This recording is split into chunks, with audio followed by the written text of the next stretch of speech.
안녕하세요. 오늘은 제가 수업을 하던 중에 받았던 질문에 대해서 나눠보도록 하겠습니다. 어떤 학생이 박정희 대통령 때문에 대한민국이 발전했나요? 라고 물었어요. 중3 학생이었던 걸로 기억이 납니다. 근데 그 학생이 질문한 이유는 이제 할아버지께서 박정희 대통령의 열혈 팬인가 봐요. 팬이신가 봐요. 그래가지고 박정희 대통령이 아니면 이제 대한민국은 계속 가난했을 거다.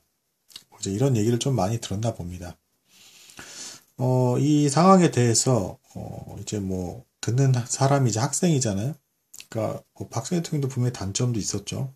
근데 그리고 제가 좌파 입장에서 이렇다 아니 우파 입장에서 이렇다 이렇게 해서 왈가왈가 하기보다는 강조하고 싶었던 부분이 두 가지가 있었어요. 이거는 아마 제 생각에는 아마 보수 쪽 진영이든 진보 쪽 진영이든 대체로 동의하지 않나 하는 부분 두 가지만 이야기를 해줬습니다. 일단은 박정희 대통령 때문만에 의해서 어떻게 대한민국이 발전할 수가 있겠냐 이제 이렇게 좀 얘기를 해줬어요. 그러니까 무슨 얘기냐면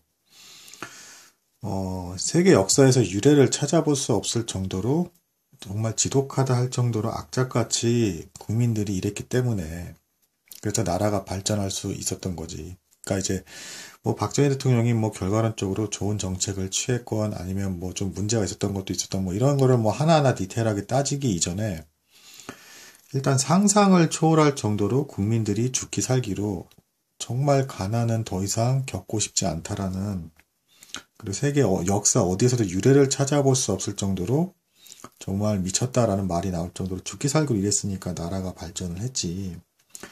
어떻게 대통령 한 사람만 가지고, 그리고 한 사람이 아무리 잘했다 한들 그렇게 그분의 모든 공을 마치 독식하는 것처럼 이분 때문에 발전했다 말할 수가 있겠냐. 이 부분에 대해서 이제 분명히 얘기를 좀 해줬고요.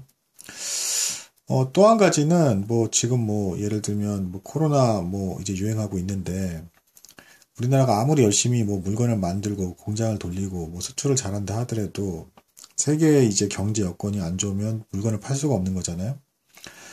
박정희 대통령 시절 때 참 이제 좀 운이 좋았고 여러 가지 타이밍이 좋았던 부분이 있었다. 이제 그게 뭐냐면 미국에서 이제 우리나라가 북한보다 못 살게 되면 우리나라 남한조차도 공산화 될 수 있다라는 위기 의식이 있었기 때문에 어느 정도 좀 봐주면서 그들의 시장을 열어주고 우리나라의 물건을 많이 사주는 측면 역시 또 존재했었다.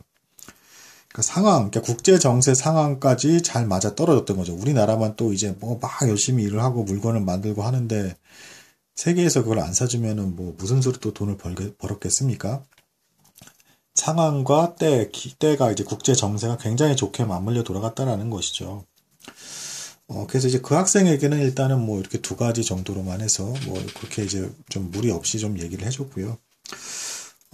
이 질문을 받고 나서 제가 개인적으로 좀 생각했던 부분들은 좀 우리나라 사회가 지나치게 승자 독식 그리고 영웅 중심의 어떤 역사라든가 1등만 기억한다 이런 입장 가운데 그런 건 너무 강조하다 보니까 사실은 역사라든가 세계사 이런 거 여러 가지 잘 공부를 열심히 해주신 분들은 아시겠지만 아주 특이한 케이스를 제외하고는 거의 다가 위대한 영웅 밑에는 아주 충성스럽고 훌륭한 장점이 많은 어떤 이제 부하들과 국민들이 있었단 말이에요.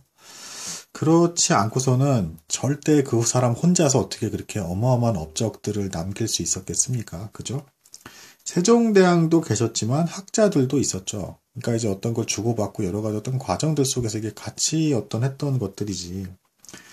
어떻게 이제 좀 말의 뉘앙스가 이제 좀 어떻게 보면 전반적으로 좀 우리나라 사람들이 좀 받아들인 입장은 대부분이 좀 그 사람 혼자가 마치 좀 다 한 것처럼. 그래서 이제 이런 게 좀 너무 강하다 보니까 대기업이라든가 여러 가지 어떤 거기서도 CEO가 어떻게 잘못되면 회사가 어떻게 된다.